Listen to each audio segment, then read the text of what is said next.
சென்னையிலேருந்து வந்திருக்கேன். திவாஸ்க்கு ஒரு 20 ஆண்டு காலமாக நாங்கள் தெரியும், ரொம்ப ஃப்ரெண்டு க்ளோஸ். அவர் இங்கே கூட இருந்தார், சென்னையில் இருந்தார். இப்போ வந்து இங்கே கோயம்புத்தூர் வந்துட்டார். முதல்ல இது பண்ணியிருக்காரு அல்சோயா அப்படின்னு. நான் இது வரைக்கும் ஒரு சரியான ப்ராப்பரான வேலைக்கு நான் போனதில்லை.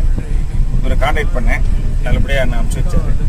நான் போயிருந்தாலும் ஒரு ஏதோ ஒரு இடம் தான் போயிருக்கோம். ஒரு 3 இடம் 4 இடம் போட்டு எங்களுக்கு நல்லபடியாக பண்ணி கொடுத்துட்டாரு. ரொம்ப நல்லா இருந்துச்சு, ஃபைனாக இருந்துச்சு, நல்ல ஒரு சாட்டிஸ்ஃபைடாக இருக்குது. நல்ல அருமையான ஒரு ஆல்ரெடி அது அல்சோயா கம்பெனி. நல்ல driver, best vehicle, super manager, fantastic Alsoya. காய்ந்த இலை நானும் பச்சையானே, பாலைவனம் நான் நீர்வீழ்ச்சியானே, வெண்மணி மலரே.